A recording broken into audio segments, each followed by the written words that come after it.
Dr. Dhanesh. Thank you, Dr. Sunil Raj. Thank you all doctors in English session. എല്ലാവർക്കും നമസ്കാരം. ഇന്ന് IFPHന്റെ തുടർന്ന് വരുന്ന വെബ് പരമ്പരയുടെ 1618 ദിവസം.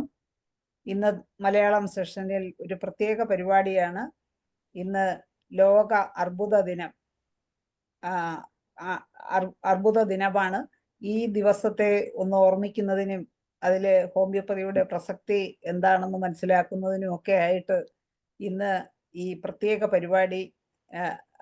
പരിപാടിയാണ് ക്യാൻസറിനെ കുറിച്ച്. ഈ പ്രത്യേക പരിപാടിയിൽ പ്രധാനപ്പെട്ട അതിഥികളെല്ലാം എത്തുന്നുണ്ട്. എന്തായാലും ഈ പ്രത്യേക പരിപാടിയിൽ പങ്കെടുക്കുവാൻ എത്തിയിട്ടുള്ള എല്ലാവരെയും സ്വാഗതം ചെയ്യുന്നു. അതിൻ്റെ ഈ പരിപാടിയിലേക്ക് ക്ഷണിക്കുന്നു. ഇതിന്റെ ഔദ്യോഗികമായ സ്വാഗതം ആശംസിക്കുന്നതിന് വേണ്ടി ഡോക്ടർ സലീം കുമാറിനെ ക്ഷണിക്കും. IFPHലെ എല്ലാ സുഹൃത്തുക്കൾക്കും സ്വാഗതം. ഇന്ന് ലോക ക്യാൻസർ ദിനമാണ്. ക്യാൻസറും ഹോമിയോപ്പതി ചികിത്സയും എന്നുള്ള വിഷയത്തിലാണ് നമുക്കിന്ന് ഇന്നത്തെ ചർച്ചാ വിഷയം. ഇന്ന് പരിപാടിയിൽ പങ്കെടുക്കുന്ന Ismail Sait doctor, Bindu John Pulparambil doctor, Sajimon sir, പിന്നെ നമ്മുടെ വിശിഷ്ടാതിഥിയായിട്ട് ഇവിടെ ഉള്ള റോമി മാത്യു ആണ് മനോരമയുടെ. ഇവർക്കും പിന്നെ ഈ ഇതിലെ കോമ്പിയറിങ്ങും താങ്ക്സ് ഇത് നടത്തുന്ന ഡോക്ടർ ഷൈലയ്ക്കും ഡോക്ടർ മറിയാമ്മയ്ക്കും ഒക്കെ ഞാൻ സ്വാഗതം ചെയ്യുന്നു. ഇന്ന് നമ്മളുടെ ഈ പരിപാടി ക്യാൻസർ ചികിത്സയിൽ ഹോമിയോപ്പതി എന്നുള്ള വിഷയമാണ്. ഞാൻ എൻ്റെ ഒരു കാര്യം പറയുന്നത്, ഒരു 20 വർഷത്തിനൊക്കെ മുമ്പാണ് എറണാകുളത്തെ ഒരു സ്കിന്നിൻ്റെ ആധികാരികനായിട്ട് അറിയപ്പെടുന്ന ഒരു ഡോക്ടറുടെ, അദ്ദേഹം മരിച്ചുപോയി, 90 വയസ്സ് കഴിഞ്ഞിട്ടാണ് മരിച്ചത്. അദ്ദേഹത്തിൻ്റെ അടുത്ത് പോയ ഒരു പേഷ്യൻറ്റിൻ്റെ അടുത്ത് വന്നു. അദ്ദേഹത്തിൻ്റെ അടുത്ത് വന്നപ്പോൾ അദ്ദേഹത്തിന് അരിമ്പാറയായിരുന്നു അസുഖം. ആ അരിമ്പാറയ്ക്ക് അലോപ്പതിയിലെ അറിയപ്പെടുന്ന സ്കിൻ സ്പെഷ്യലിസ്റ്റായ അദ്ദേഹത്തിൻ്റെ അടുത്ത് വന്നപ്പോൾ അദ്ദേഹം ഒരു മരുന്ന് കുറിച്ച് കൊടുത്തു. എന്നിട്ട് അദ്ദേഹം അത് പറഞ്ഞു, ഇത് ഇവിടെ കിട്ടില്ല, ഹോമിയോ മെഡിക്കൽ ഷോപ്പിൽ പോയി വാങ്ങിച്ചിട്ട് കുറച്ച് നാൾ കഴിക്കുക, ഒരു 3 മാസം കഴിച്ചിട്ട് കുറവില്ലെങ്കിൽ എൻ്റെ അടുത്ത് വരിക എന്ന് പറഞ്ഞിട്ട് അദ്ദേഹം പറഞ്ഞു വിട്ടു. ആ മനുഷ്യൻ അവിടെ നിന്ന് പോരുന്ന വഴി അദ്ദേഹത്തിൻ്റെ കുറിപ്പടി ചുരുട്ടിക്കൂട്ടി വലിച്ചെറിഞ്ഞിട്ട് എൻ്റെ അടുത്തേക്ക് വന്നു. അദ്ദേഹം പറഞ്ഞു, ഞാൻ അദ്ദേഹത്തിൻ്റെ അടുത്ത് പോയത് അദ്ദേഹത്തിൻ്റെ ട്രീറ്റ്മെൻ്റ് ആണെന്ന് വിചാരിച്ചാൽ അദ്ദേഹം ഹോമിയോപ്പതി മരുന്നാണ് എനിക്ക് എഴുതി തന്നത്. അതിനേക്കാൾ ഹോമിയോപ്പതി നിങ്ങൾക്കറിയാൻ പറ്റൂല, നിങ്ങൾ ആ വിഷയത്തിൽ വിദ്യാഭ്യാസം നേടിയ ആൾക്കാരല്ലേ, അതുകൊണ്ട് എനിക്ക് അയാളുടെ ചികിത്സ വേണ്ട, നിങ്ങൾക്ക് എന്തെങ്കിലും ചികിത്സിക്കാനുണ്ടോ എന്ന് ചോദിച്ചിട്ട് അയാളുടെ അടുത്തേക്ക് വന്നു. ഈ വിഷയം എന്താണെന്ന് വെച്ചാൽ, ഇന്ന് അരിമ്പാറ പോലൊരു അസുഖം വന്നു കഴിഞ്ഞാൽ ഹോമിയോപ്പതിയിലെ ചികിത്സകളൊന്നും കേരളത്തിലെ ജനസാമാന്യത്തിന് നന്നായി അറിയാം എന്ന് പറയുന്ന പോലെ, നാളെ ഒരാൾക്ക് ക്യാൻസർ ബാധിച്ചാൽ ആദ്യം ഹോമിയോപ്പതി നിങ്ങൾ ചെയ്തു നോക്കൂ എന്ന് കേരളത്തിലെ ജനങ്ങൾ ചിന്തിക്കുന്ന ഒരു കാലം സ്വപ്നം കണ്ടുകൊണ്ട് നമുക്ക് ഈ പരിപാടി ആരംഭിക്കാം. ഇതിൽ പ്രധാന അതിഥികളായിട്ട് വന്നിരിക്കുന്നത് നമ്മളെ ഏറ്റവും പ്രധാനപ്പെട്ട നമ്മുടെ ഇസ്മയിൽ സേഠ് സാറാണ്. ഇസ്മയിൽ സേഠ് സാറിനെ ഈ പ്രോഗ്രാമിലേക്ക് ഞാൻ പ്രത്യേകിച്ച് പരിചയപ്പെടുത്തേണ്ട ആവശ്യമില്ല. ഈ IFPH എന്ന പ്രസ്ഥാനത്തിൻ്റെ നെടുന്തൂണാണ് അദ്ദേഹം.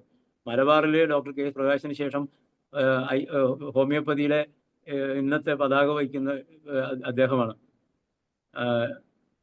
ഇസ്മയിൽ സേഠ് സാറ് ഇതിലൂടെയാണ് മലബാറിലെ, പ്രത്യേകിച്ച് കോഴിക്കോട് ജില്ലയിലെ ഒട്ടനവധി പേർ ഹോമിയോപ്പതിയെ തന്നെ തിരിച്ചറിയുന്നത്. ഹോമിയോപ്പതിക്ക് ഒരു അഡ്രസ് ഉണ്ടാക്കി അവിടെ നിലനിർത്തുന്നതിൽ അദ്ദേഹം വഹിക്കുന്ന പങ്ക് നിസ്സാരമല്ല. ഇസ്മയിൽ സേഠ് സാറിനെ കുറിച്ച് ഞാൻ കൂടുതൽ വിവരിക്കുന്നത് അതൊരു പാതകമാണെന്ന് നിങ്ങൾക്ക് അറിയാം. പിന്നെ അടുത്തത് നമുക്ക് പ്രധാനപ്പെട്ട ഡോക്ടർ ബിന്ദു ജോൺ പുൽപ്പറമ്പിലാണ്. ബിന്ദു ജോൺ പുൽപ്പറമ്പിൽ ഈ വേദിയിൽ 1-2 പ്രാവശ്യം വന്നിട്ടുള്ളതാണ്, നമുക്കറിയാം, നമുക്ക് പരിചിതയാണ്. പാലിയേറ്റീവ് കെയർ രംഗത്ത് ഹോമിയോപ്പതിയുടെ കൊടി പാറിക്കുകയും ഇന്റർനാഷണൽ ലെവലിലുള്ള പല വേദികളിലും ഹോമിയോപ്പതിയുടെ വിജയഗാഥ ഉയർത്തിക്കാട്ടുകയും ചെയ്തിട്ടുണ്ട്.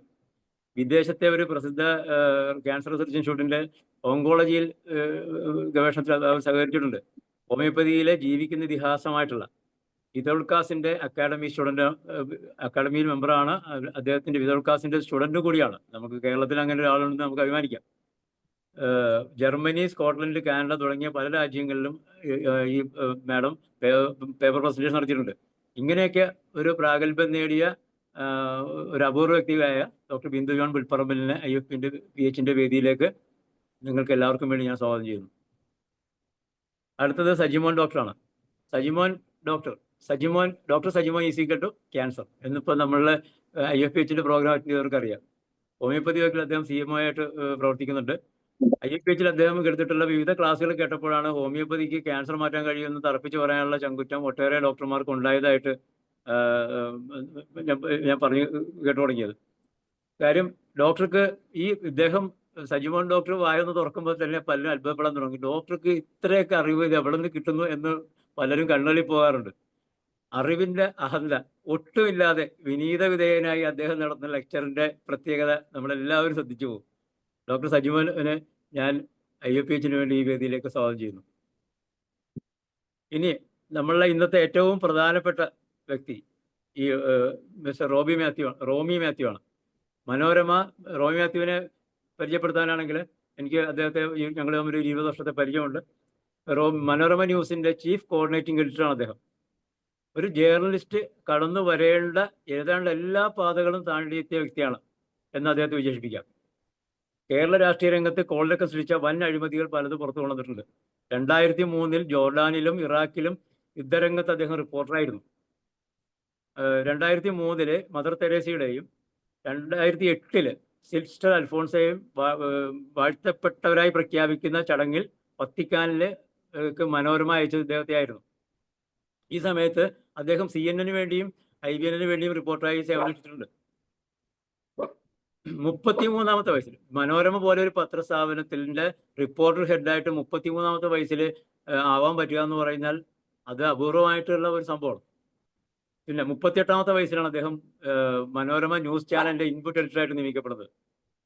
മനോരമ ചാനലിലെ ആദ്യത്തെ കുറച്ച് വർഷങ്ങളിൽ നമ്മളൊക്കെ ഓർക്കുന്നുണ്ടാവും, ടോപ്പ് റിപ്പോർട്ടർ എന്ന് പറഞ്ഞൊരു പ്രോഗ്രാം ഉണ്ടായിരുന്നു.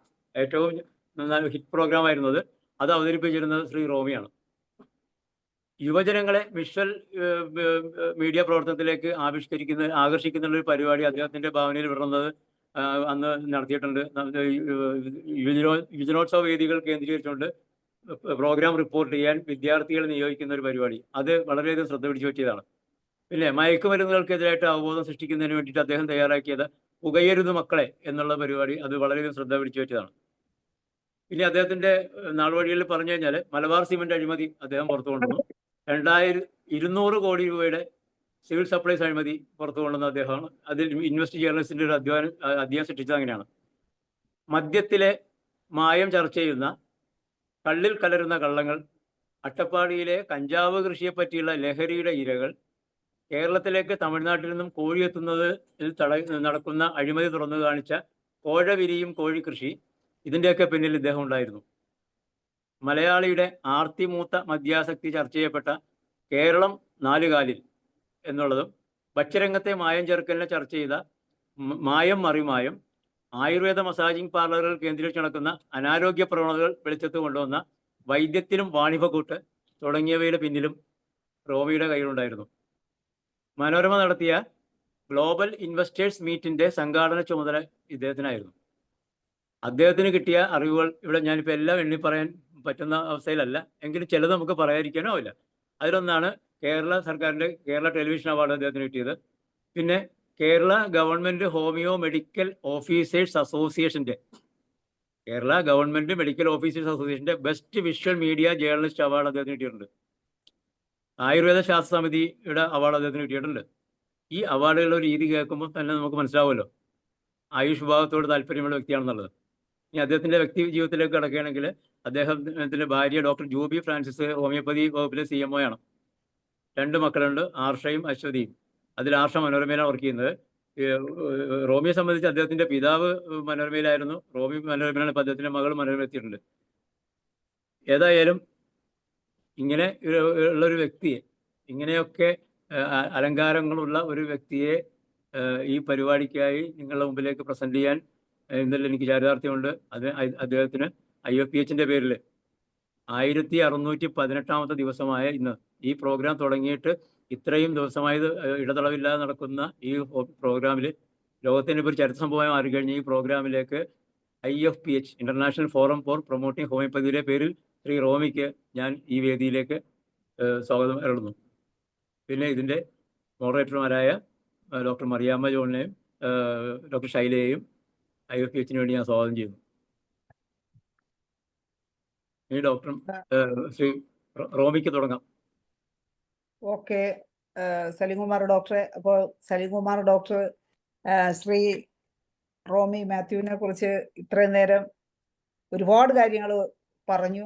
എന്തായാലും അങ്ങനെ ഒരു വ്യക്തിയെ നമുക്ക് കിട്ടിയതിൽ വളരെ സന്തോഷമുണ്ട്.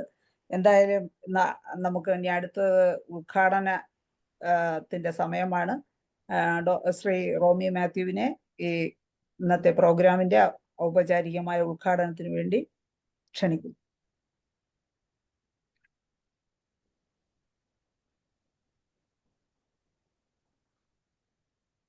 എന്തായാലും ക്യാൻസറിനെ കുറിച്ച് പറയുമ്പോൾ ക്യാൻസർ ഇപ്പോഴും നമ്മൾ പ്രതീക്ഷിക്കാത്ത അതിഥിയായിട്ട് പല വീടുകളിലും നമ്മുടെ സമൂഹത്തിന്റെ പല ഭാഗങ്ങളിലും വീണ്ടും എത്തിക്കൊണ്ടിരിക്കുന്ന ഒരു സങ്കടകരമായ കാഴ്ചയാണ് നമ്മൾ കണ്ടുകൊണ്ടിരിക്കുന്നത്.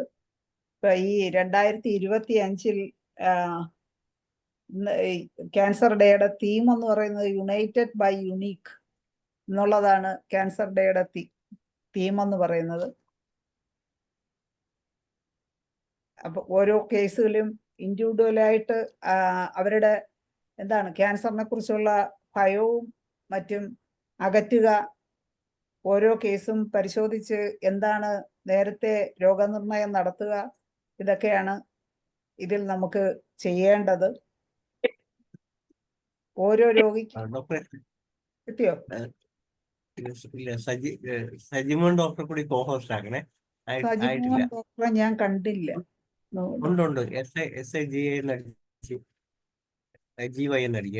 നോക്കാം. ഞാൻ നോക്കിക്കോളാം ഡോക്ടറെ. ഡോക്ടർ സംസാരിക്കാം. അതൊരു കാര്യം ചെയ്യാം. നമുക്ക് ഇപ്പൊ സാറ് ജോയിൻ ചെയ്യുന്നവരെ ഒന്ന് സേഠ് സാറിനെ വിളിക്കാം. ഓക്കെ. അപ്പൊ ആ സാറ് വന്നു കഴിയുമ്പോ നമുക്ക് മുന്നോട്ട് പോവാം. സേഠ് സാർ റെഡിയായിരിക്കാണ്.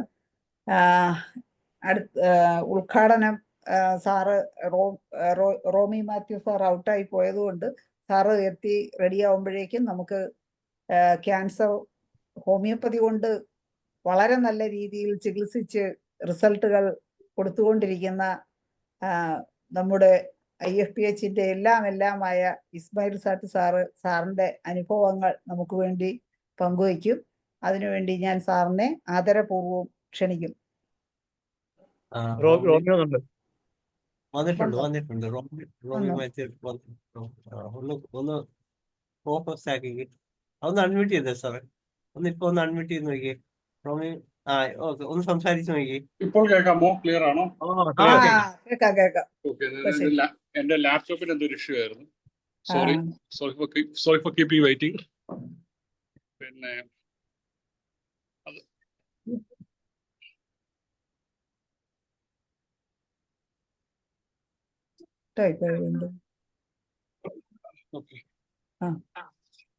ഇത്രയും വലിയൊരു മീറ്റിംഗിലേക്ക് എന്നെ ക്ഷണിച്ച എല്ലാവർക്കും എൻ്റെ നന്ദി അറിയിക്കുന്നു.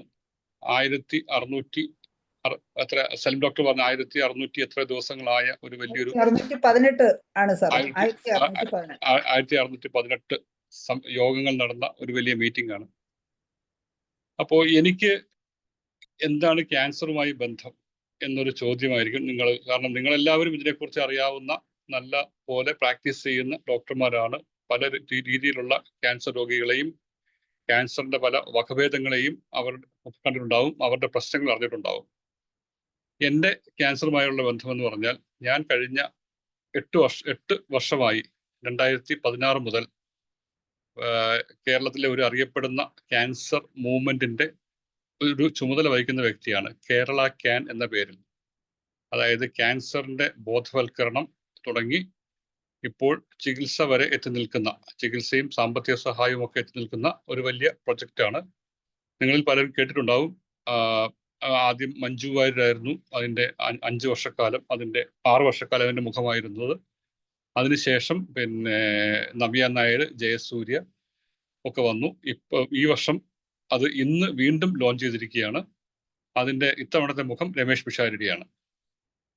അപ്പോൾ ഇത് പ്രധാനമായിട്ടും ഇങ്ങനെയൊരു ദൗത്യം തുടങ്ങാൻ കാരണം, മനോരമ ന്യൂസ് തുടങ്ങാൻ കാരണം അന്നത്തെ സാഹചര്യം നിങ്ങളെല്ലാവരും 10-30 വർഷമായിട്ടൊക്കെ എന്തായാലും പ്രാക്ടീസ് ചെയ്യുന്ന ഡോക്ടർമാരായിരിക്കാം. ഞങ്ങൾ തുടങ്ങുന്ന സാഹചര്യം എന്ന് പറഞ്ഞാൽ അന്ന് പിന്നെ ഒരു കേരളത്തിൽ ഒരു ശരാശരി മലയാളി ഒരു ക്യാൻസർ ചികിത്സയ്ക്കോ ക്യാൻസർ സ്ക്രീനിങ്ങിനോ പോകാത്ത ഒരു കാലഘട്ടം. ആ ഘട്ടത്തിലാണ് ക്യാൻസറിനോടുള്ള പേടി മാറ്റുക, ക്യാൻസറിന്റെ മുൻകൂട്ടി കണ്ടെത്തുക, മുൻകൂട്ടി കണ്ടെത്തിയാൽ ചികിത്സിച്ച് ഭേദമാക്കാവുന്ന ഒരു രോഗം മാത്രമാണ് ക്യാൻസർ എന്ന് ഓരോ നമ്മുടെ സമൂഹത്തെ അറിയിക്കുക എന്നുള്ള ലക്ഷ്യത്തോടെ ഈ ഒരു ദൗത്യം തുടങ്ങി വെച്ചത്. അതിന്റെ പല പല ഘട്ടങ്ങളുണ്ടായിരുന്നു. പിന്നെ പലതരത്തിലുള്ള ക്യാമ്പുകൾ നടത്തി. പിന്നെ മലബാറിലെ 5 ജില്ലകളിൽ, കണ്ണൂരിലെ മലബാർ ക്യാൻസർ കെയർ സൊസൈറ്റിയുടെ സഹകരണത്തോടെ പിന്നെ ബസ് ക്യാൻസർ സ്ക്രീനിങ് ക്യാമ്പുകൾ നടത്തി. പിന്നെ കേരളത്തിൽ അങ്ങോളം ഇങ്ങോളം ജില്ലകളിൽ ക്യാമ്പുകൾ നടത്തിയിട്ടുണ്ട്. പിന്നെ ചികിത്സാ സഹായം നിലയ്ക്ക് ഒരു 7 കോടി രൂപയെങ്കിലും ഇതുവരെ നൽകി കഴിഞ്ഞിട്ടുണ്ട്, പല പല ആശുപത്രികളുമായി സഹകരിച്ച്. അങ്ങനെ ഒരു ദൗത്യം കഴിഞ്ഞ 2016 മുതൽ നടത്തി വരികയാണ്. ഇന്നും അതിന്റെ 9ാം ഘട്ടം ലോഞ്ച് ചെയ്തു. അതിന്റെ ലോഞ്ച് ചെയ്ത ദിവസമാണ് ഇത്തവണയും 50 ലക്ഷം രൂപയുടെ ചികിത്സാ സൗജന്യമാണ് ഈ പദ്ധതിയിലൂടെ രോഗികൾക്ക് പ്രയോജനമായി ലഭിക്കുക. പിന്നെ അടുത്ത കാര്യം എന്താണ്, നമ്മൾ ഈ ഒരു ദിവസത്തിന്റെ പ്രത്യേകത, അതായത് യുണൈറ്റഡ് ബൈ യുണീക്ക് എന്നുള്ള ഒരു മുദ്രാവാക്യത്തോടെയാണ് ലോകാരോഗ്യ സംഘടന ഇത്തവണത്തെ ക്യാൻസർ ദിനത്തിന്റെ മുഖ്യ വിഷയമായിട്ട് തിരഞ്ഞെടുത്തിരിക്കുന്നത്. ഞാൻ നോക്കിയപ്പോൾ ഈ ഒരു തീം ഞാൻ മനസ്സിലാക്കിയ ഹോമിയോപ്പതിയുമായും നല്ല അടുത്ത ബന്ധമുള്ള തീമാണെന്നാണ് എനിക്ക് തോന്നുന്നത്. കാരണം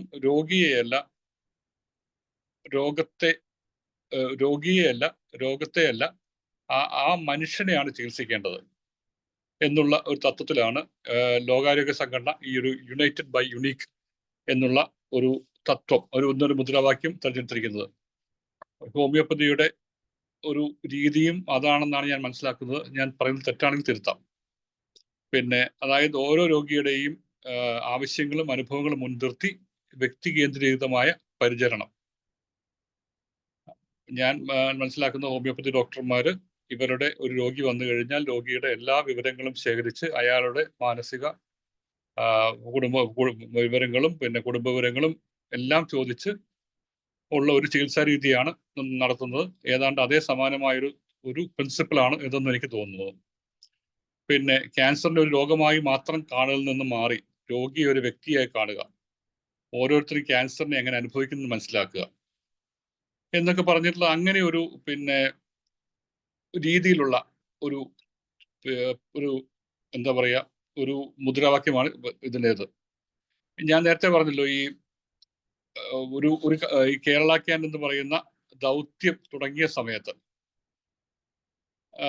എൻ്റെ ഭാര്യ പറഞ്ഞല്ലോ, ഇപ്പൊ ഹോമിയോ ഡോക്ടറാണ് എന്ന് പറഞ്ഞല്ലോ. അപ്പോൾ എൻ്റെ ഭാര്യ വന്ന് വീട്ടിൽ എന്നോട് പറയും, ഞങ്ങളിങ്ങനെ കാര്യങ്ങൾ പറയും, ഇന്ന ഒരു സ്ത്രീയോട് ഞാനിങ്ങനെ പറഞ്ഞു, ഒരു സംശയം ഉണ്ട്, അവർക്ക് ഇന്ന ഭാഗത്തൊരു മുഴ കണ്ടു. അപ്പൊ അവരോട് പറഞ്ഞു, പിന്നെ ഒന്ന് പോയി ടെസ്റ്റ് ചെയ്തിട്ട് തിരിച്ചു വരണം എന്ന് പറഞ്ഞു കഴിഞ്ഞാൽ പിന്നെ ആ ഒരു രോഗിയെ ആ ആശുപത്രിയിലേക്ക് തിരിച്ചു വരില്ല, അവരാ വഴി പോവും. കാരണം അവർക്ക് പല പല ബുദ്ധിമുട്ടുകളാണ്. അവരത് പിന്നെ രോഗം ഈ ക്യാൻസർ ആണെന്ന് തിരിച്ചറിഞ്ഞു കഴിഞ്ഞാൽ അവർക്കുണ്ടാകുന്ന അവരുടെ കുടുംബത്തിൽ നിന്ന്, ഭർത്താവിൽ നിന്ന്, അവരുടെ ബന്ധുക്കളിൽ നിന്ന്, അയൽക്കാരിൽ നിന്ന് ഒക്കെ വരുന്ന ഒരു സോഷ്യൽ ഓസ്ട്രസൈസേഷൻ, ഒരു സാമൂഹിക ബഹിഷ്കരണം അവരെ ബാധിക്കുന്നതുകൊണ്ട് ഇതിനെ താൻ കുടുംബത്തിന് ഒരു ബാധ്യതയാകുമോ എന്ന ചിന്ത അവർക്ക് വരുന്നതോടെ അവരത് ഞാനങ്ങ് സഹിച്ചോളാം, ഞാനൊന്നും മിണ്ടാതിരിക്കാം, എൻ്റെ മകളുടെ കല്യാണം നടക്കുമോ എനിക്ക് രോഗമാണെന്ന് അറിഞ്ഞാൽ എന്നൊക്കെ പറഞ്ഞ് ഒരു സ്ത്രീകൾ നേരിടുന്ന വിവിധ പ്രശ്നങ്ങളായിരുന്നു. അപ്പോൾ അങ്ങനെ ഒരു ധൈര്യം അവർക്ക്, നിങ്ങൾ ഒറ്റയ്ക്കല്ല. അതിനാണ് ഈ പറയുന്ന പിന്നെ മഞ്ജു വാര്യരുടെയൊക്കെ കൂട്ടുപിടിച്ച, മഞ്ജു വാര്യരുടെ അച്ഛനും അമ്മയ്ക്കും ക്യാൻസർ ആയിരുന്നു. മഞ്ജു വാര്യരുടെ അച്ഛൻ ക്യാൻസർ വന്ന് മരിച്ചതാണ്. അമ്മയാണെങ്കിൽ ക്യാൻസറിനെ അതിജീവിച്ച് ഇപ്പോൾ ഒരു നൃത്തമൊക്കെ പഠിച്ച് അരങ്ങേറ്റമൊക്കെ നടത്തി കഴിയുകയാണ്. അപ്പൊ അങ്ങനെ ഒരു പോസിറ്റീവ് ഇതിൽ കൊണ്ടുവരാനാണ് നമ്മൾ ശ്രമിച്ചത്. പിന്നെ ഈ ഞാനിപ്പം എനിക്കൊരു പേഴ്സണലായിട്ട് അനുഭവമുണ്ട്. എനിക്ക് വളരെ വ്യക്തിബന്ധമുള്ള ഡോക്ടറാണ് ഡോക്ടർ ഐസക് മത്തായി നോർണൽ. നിങ്ങളിൽ പലരും കേട്ടിട്ടുണ്ടാവും. ബാംഗ്ലൂരിൽ സൗഖ്യ ഹോളിസ്റ്റിക് സെന്റർ നടത്തുകയാണ്. അദ്ദേഹത്തിന് ഏറെ പ്രശസ്തനായ ഒരു രോഗിയുണ്ട്, ക്യാൻസർ ഒരു രോഗിയുണ്ട് അദ്ദേഹത്തിന്, കിങ് ചാൾസ്. കിങ് ചാൾസിന്റെ ക്യാൻസർ വരുന്നതിനും അതിന് മുമ്പും ഒക്കെ അദ്ദേഹത്തെയും അദ്ദേഹത്തിന്റെ രാജ്ഞിയെയും ക്വീൻ കാമിലയെയും ചികിത്സിക്കുന്നത് ഈ ഡോക്ടറാണ്. പിന്നെ ഈ ഡോക്ടറും ചികിത്സിക്കുന്നുണ്ട്. വേറെ ഡോക്ടറുണ്ട് അദ്ദേഹത്തിന്റെ, പിന്നെ കൊട്ടാരത്തിന്റെ ആസ്ഥാന വൈദ്യൻ തന്നെ ഹോമിയോ ഡോക്ടറാണ്. അദ്ദേഹത്തിന് അതവിടെ നിയമിച്ചതിനെ അവിടെ ഭയങ്കര വിമർശനമൊക്കെ നേരിട്ടു. അപ്പം ഈ ഡോക്ടറിനോട് പറയാറുണ്ട്, കാരണം അവരൊക്കെ ഇഷ്ടപ്പെടുന്ന ഒരു ചികിത്സാ രീതി. ഈ കിങ് ചാൾസ് ഇവിടെ ബാംഗ്ലൂരിലെ സൗഖ്യ ഹോളിസ്റ്റിക് സെന്ററിൽ വരാറുണ്ട്, ക്വീൻ കാമില വരാറുണ്ട്. അങ്ങനെ അവരൊക്കെ ഇഷ്ടപ്പെടുന്ന ഒരു ചികിത്സാ രീതിയാണ് ഹോമിയോപ്പതി, ഹോളിസ്റ്റിക് മെഡിസിൻ എന്ന് പറയുന്ന ഹോളിസ്റ്റിക് മെഡിസിൻ. അപ്പൊ പക്ഷെ അതിന്റെ ഏറ്റവും വലിയ വെല്ലുവിളിയും ഈ ഒരു ഹോമിയോപ്പതി അംഗീകരിക്കപ്പെടുന്നു എന്ന് തോന്നുമ്പോൾ ഉണ്ടാകുന്ന ഒരു വിമർശനങ്ങൾ, അത് ഞാൻ സ്ഥിരമായിട്ട് കാണുന്നതാണ്. പ്രത്യേകിച്ചും ഈ അലോപ്പതി, പിന്നെ അലോപ്പതി വിളിക്കുന്ന മോഡേൺ മെഡിസിൻ ഡോക്ടർമാർക്ക് ഇഷ്ടമല്ല. എന്നാൽ മോഡേൺ മെഡിസിൻ ഡോക്ടർമാരുടെ എന്ന് പറയുന്ന അവർക്ക് ഞാൻ സ്ഥിരമായി, കാരണം എനിക്ക് എല്ലായിടത്തും സുഹൃത്തുക്കളുണ്ട്. പിന്നെ ഇന്ന് തന്നെ ഒരു വളരെ പ്രശസ്തനല്ല, പിന്നെ ഈ കേരളത്തിൽ ഒരു പ്രവർത്തിക്കുന്ന ഒരു ഡോക്ടറുടെ പോസ്റ്റ് ഇന്ന് തന്നെയുണ്ട്, ഫേസ്ബുക്ക് പോസ്റ്റ് ഇന്ന് തന്നെയുണ്ട്. പിന്നെ ഈ ഒരു രോഗം, അപ്പൊ അങ്ങനെ ഒരു, ഞാൻ നേരത്തെ സലിം ഡോക്ടർ പറഞ്ഞു, പിന്നെ അരിമ്പാറ ചികിത്സിക്കുന്നത് പോലെ പിന്നെ ഒരു നാൾ ക്യാൻസർ ചികിത്സിക്കുന്ന ഒരു രീതിയിലേക്കൊക്കെ വരുമെന്ന് ഒരു പ്രത്യാശ പ്രകടിപ്പിച്ചു. പക്ഷെ അരിമ്പാറയും ക്യാൻസറും രണ്ട് തരത്തിലുള്ളതാണ്. കാരണം അരിമ്പാറ തൊലിപ്പുറത്ത് വന്നു പോകുന്ന, അത് അല്പം എന്താ പറയുക, പുറമേ ചില ബുദ്ധിമുട്ടുകൾ ഉണ്ടാക്കുന്ന ഒരു രോഗമല്ല. പക്ഷെ ക്യാൻസർ അങ്ങനെയല്ല. ഞാൻ ഇന്ന് രണ്ടാമത്തെ ഒരു ക്യാൻസർ ചടങ്ങിലാണ് ക്യാൻസറുമായി ബന്ധപ്പെട്ടാണ് ചടങ്ങിലാണ് പങ്കെടുക്കുന്നത്. ഒന്ന് ഒരു ആശുപത്രിയിൽ നടന്നതാണ്.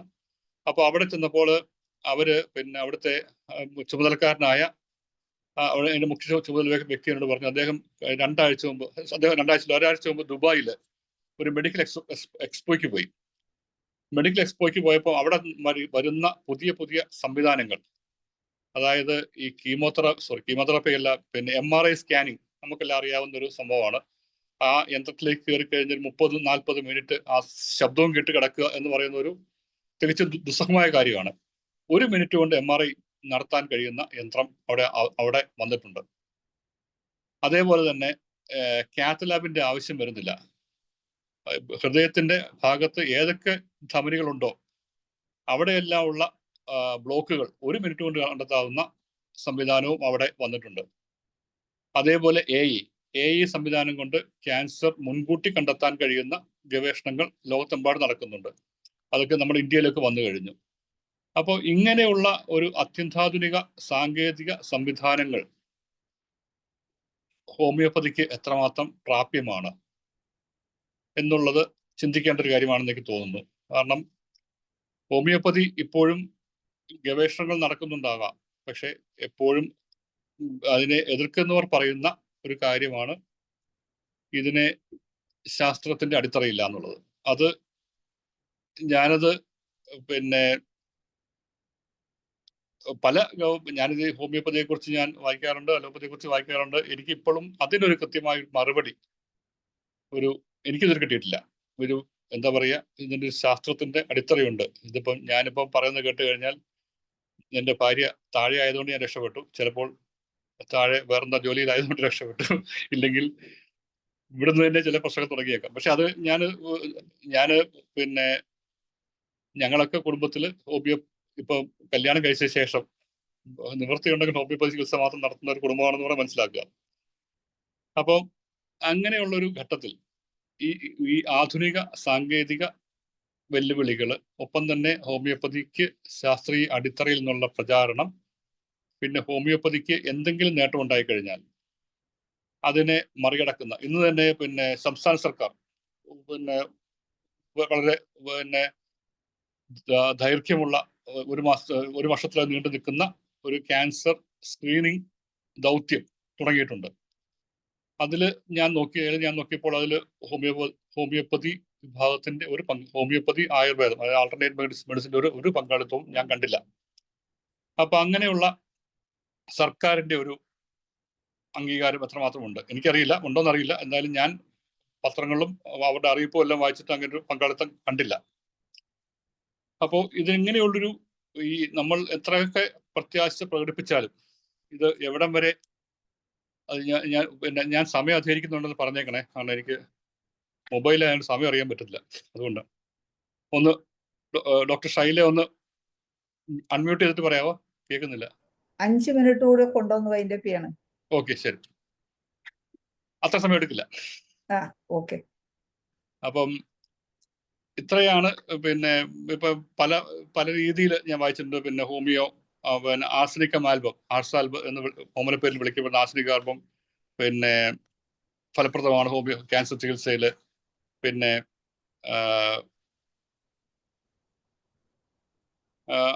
അങ്ങനെ പല മരുന്നുകളും പിന്നെ ഫലപ്രദമാണെന്നൊക്കെയുള്ള സംഭവങ്ങൾ വായിച്ചിട്ടുണ്ട്. പക്ഷെ അതിൻ്റെയും ഒക്കെയുള്ള ഒരു പിന്നെ എന്തിലേക്കാണ് എത്രമാത്രം ഫലപ്രദമാണെന്നുള്ളത് നമ്മുടെ എസ്റ്റാബ്ലിഷ് ചെയ്യപ്പെട്ടിട്ടുണ്ടോ എന്നുള്ളൊരു ചോദ്യം അവിടെ അവശേഷിക്കുന്നുണ്ട്. പിന്നെ ഹോമിയോപ്പതിക്ക് പിന്നെ ഞാൻ മനസ്സിലാക്കിയിടത്തോളം ഇപ്പം നമ്മുടെ പിന്നെ ഇതിൽ പങ്കാളിക്കുന്ന ഡോക്ടറുടെ കൂടെ എക്സ്പെർട്ടീസ് ഉള്ള പാലിയേറ്റീവ് കെയറിൽ പ്രധാന പങ്ക് വഹിക്കാൻ പാലിയേറ്റീവ് കെയറിൽ പ്രധാന പങ്ക് വഹിക്കുന്നുണ്ടെന്നാണ് ഞാൻ ഹോമിയോപ്പതി ഇപ്പോൾ തന്നെ പിന്നെ പ്രശസ്തമായ 2 ആശുപത്രികൾ തന്നെ കേരളത്തിലുണ്ട്. ഒന്ന് വണ്ടൂരിലെ ആശുപത്രി, പിന്നെ ഒരെണ്ണം സേനാപതിയിലെ ഇടുക്കി സേനാപതിയിലെ ആശുപത്രി പ്രശസ്തമായിരുന്നു. ഇപ്പോൾ എനിക്ക് ഉണ്ടോ എന്നറിയില്ല. ഇടുക്കി സേനാപതിയിലെ അവിടുത്തെ ഒരു ഡോക്ടർ ഉണ്ടായിരുന്ന കാലത്ത് അത് ക്യാൻസർ ചികിത്സയിൽ വളരെ പ്രശസ്തി നേടിയിരുന്നു. വണ്ടൂരിൽ ഇപ്പോഴും ഉണ്ട്. മലപ്പുറം വണ്ടൂരിലെ ഇപ്പോഴും ഹോമിയോ ആശുപത്രി ഉണ്ട്. അപ്പം ഇങ്ങനെയുള്ള ഒരു എക്സലന്റ് കെയർ കിട്ടുന്നത് ശ്രദ്ധയിൽ കൊണ്ടുവരിക, അത് കാണിക്കണം ഹോമിയോപ്പതി കുറച്ചും കൂടി മുന്നോട്ട് കൊണ്ടുപോകാൻ കഴിയുന്ന ഒരു മാർഗം എന്നെനിക്ക് തോന്നുന്നു. പിന്നെ ഞാൻ ഒരു കാര്യം കൂടെ പറഞ്ഞ് അവസാനിപ്പിച്ചുകൊള്ളാം. അതായത് പിന്നെ ഈ പറഞ്ഞ ഇത്തവണത്തെ കേരള ക്യാൻ തീം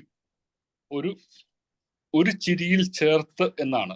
അതായത് നമ്മൾ എന്ത് പറഞ്ഞാലും ഈ പറഞ്ഞ പിന്നെ ഒരു രോഗത്തെക്കാളും ചികിത്സയെക്കാളും മരുന്നിനേക്കാളും ഒക്കെ അപ്പുറത്തുള്ള ഒരു കാര്യമാണ് ഈ രോഗിക്ക് നൽകുന്ന ഒരു ധൈര്യം, അവർക്ക് നൽകുന്ന ചെറിയ സന്തോഷം. ആ ഒരു ചിരിയിൽ ചേർത്ത് എന്നുള്ളൊരു ഒരു മുദ്രാവാക്യവുമാണ് ഇത്തവണ കേരള ക്യാൻ പിന്നെ മുന്നോട്ട് വെച്ചിട്ടുള്ളത്. അപ്പം ആ ഒരു ഇതിന്റെ മുഖമായ രമേശ് പിഷാരടി എന്നോട് കഴിഞ്ഞ ദിവസം പറഞ്ഞു, പിന്നെ നമുക്കെല്ലാം ഒന്നുകിൽ ഒരു ക്യാൻസർ രോഗിയെ അറിയാം, ഇല്ലെങ്കിൽ നമ്മളുടെ അടുപ്പക്കാരിൽ ആർക്കോ ക്യാൻസർ രോഗമുണ്ട്. അപ്പോൾ അങ്ങനെ ഈ ക്യാൻസർ രോഗികളുടെ എണ്ണം വല്ലാതെ 30% ഓരോ വർഷം വർദ്ധിക്കുന്നുണ്ടെന്നാണ് ഇന്നും ഇന്നലെയായിട്ട് വന്ന വാർത്തകൾ സൂചിപ്പിക്കുന്നത്. അപ്പോൾ കേരളത്തിലൊരു ക്യാൻസർ ഉണ്ട്. കേരളത്തിൽ ക്യാൻസറിനെ ചികിത്സിക്കാനായിട്ട് എന്താണ് നമുക്കുള്ള മാർഗങ്ങൾ?